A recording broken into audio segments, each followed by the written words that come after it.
Hello everyone, I am Dr Shaadab Ahmed Mohammed, Consultant Cardiologist at Care Hospitals, Malakpet, Hyderabad. So today we will be discussing an important topic, that is heart failure.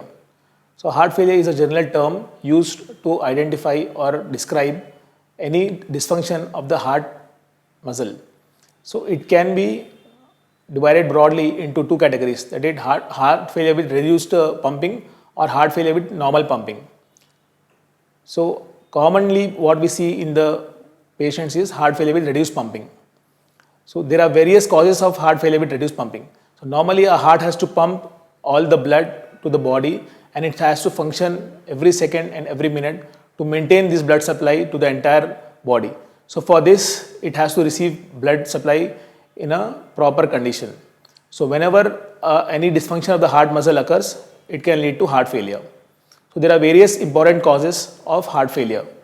The common causes which we see are due to infection of the heart, that is called myocarditis, or due to reduced blood supply of the heart, that is called ischemic dysfunction because of the reduced blood supply, and in anyone who has a heart attack and who survives the heart attack, they can develop heart failure.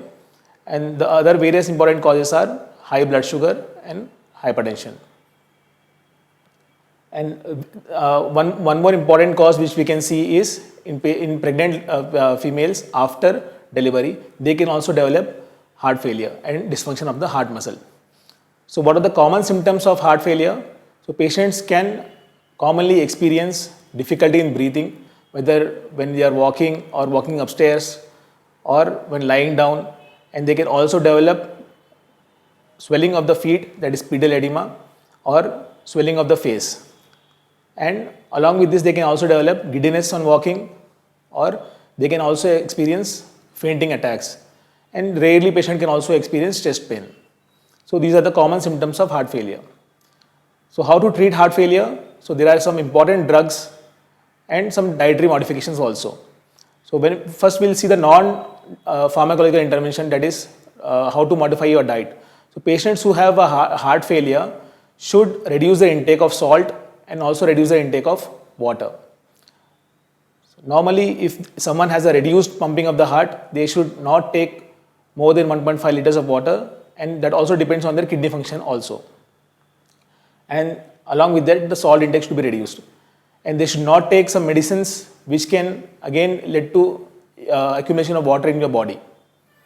And the if you see the drug treatment, so there are some important drugs which can increase your urine output and decrease the water in your body. And along with this, there are some disease modifying treatment like ACE inhibitors, ARNI, and beta blockers.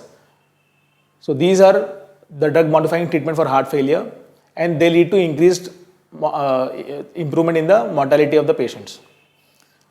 So what is the prognosis of heart failure? So commonly in the acute setting, if someone has developed a heart failure in the acute setting and they present acutely to the hospital, there is an increased mortality of around 50%.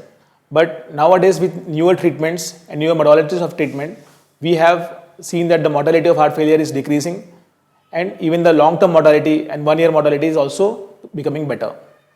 So now with these treatment modalities, the mortality of heart failure has come down to around 20%. And if you see the improvement in the heart function, so around 50% of patients can experience an improvement in the heart function over time, and some 30% of patients can have the same function which can be seen over time, and some 20% patients may experience again worsening of the heart failure also. So you need to be in proper regular follow-up of your doctor for heart failure treatment, and if the symptoms are not improving, then you need some additional medication and additional device therapies also. Thank you.